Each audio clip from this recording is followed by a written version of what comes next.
Bonjour, je suis Grégory Barbier, voici les grands crimes de l'Est. Juste après la guerre, les tribunaux de la région sont encombrés, à la fois par des anciens miliciens, mais aussi par des anciens résistants.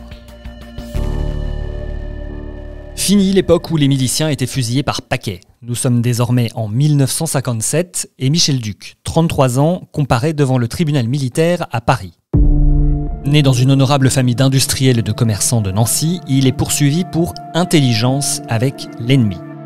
Pendant l'occupation, alors qu'il n'était âgé que d'une vingtaine d'années, il a travaillé comme agent de renseignement, à la fois pour le compte du SD allemand, la police de sécurité, et pour le service du commissaire Évrard, spécialisé dans la traque des opposants au régime de Vichy et en premier lieu des maquisards.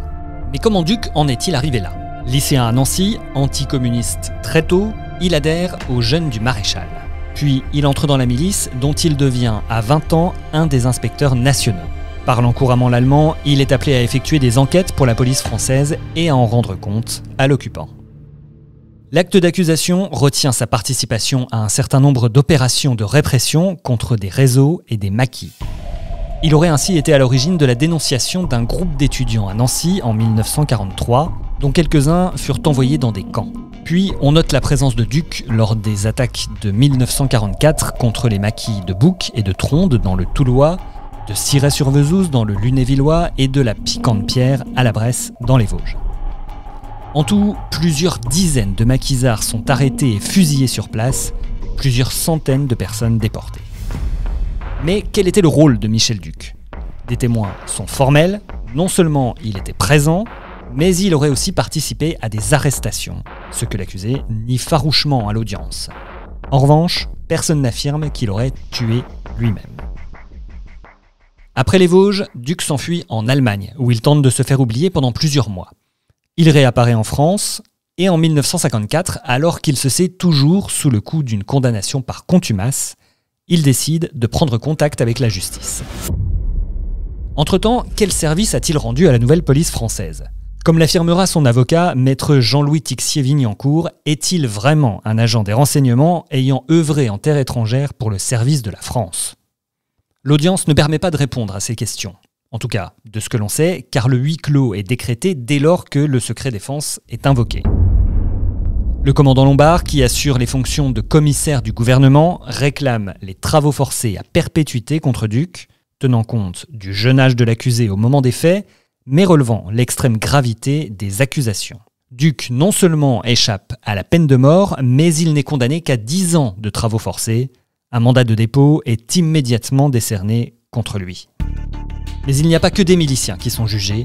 Un ancien résistant se trouve également dans le box des accusés.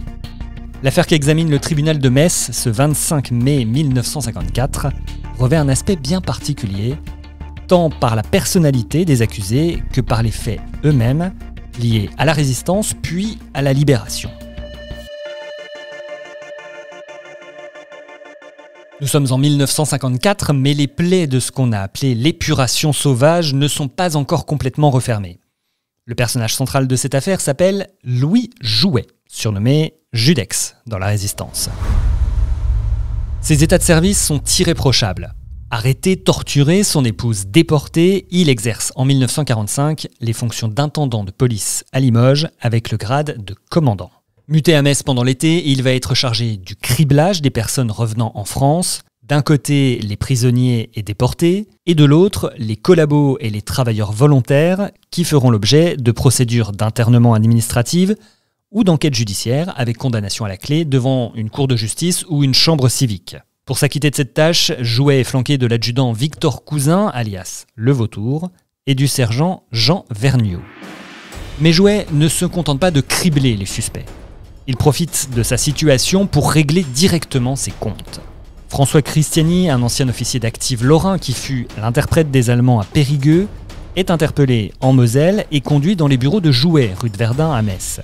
Catalogué comme collabo, Christiani est conduit dans la forêt, près de Châtel-Saint-Germain, abattu et son corps est jeté dans une fosse. Jouet revendra sa voiture et gardera l'argent. En août, cette même justice expéditive est appliquée à un jeune milicien de retour d'Allemagne, abattu par Vergniaud dans la forêt, Puis ce sera au tour de Binet, pourtant authentique résistant officier FTP parisien, mais qui avait été un temps en rivalité avec Jouet alors que ce dernier était dans le Limousin.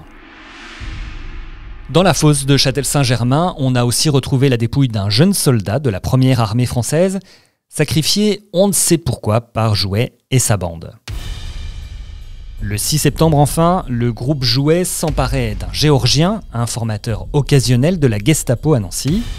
Il fut également exécuté près de Roppwiller dans les mêmes conditions que les 4 précédents. Jouet va lui voler en plus sa voiture, ses bijoux, ainsi qu'une collection de timbres et même un accordéon.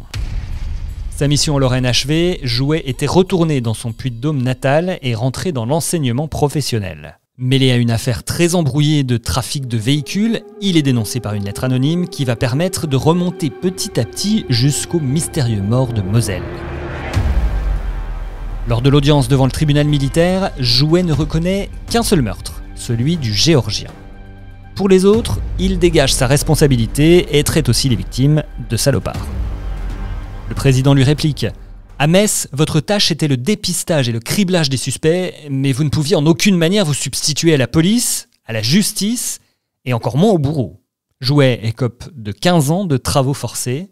Ses 2 complices, jugés en même temps, ne connaissent pas le même sort. L'un s'en tire avec 5 ans de prison, l'autre est acquitté. Sanction supplémentaire pour Jouet, il est également dégradé. C'était les grands crimes de l'Est avec 2 affaires, celle du milicien Duc et de l'ancien résistant Jouet, 2 histoires écrites par François Moulin. On se retrouve dans 2 semaines pour une autre affaire. D'ici là, n'hésitez pas, laissez-nous des commentaires, des étoiles sur toutes les plateformes de podcast et de streaming. À dans 15 jours.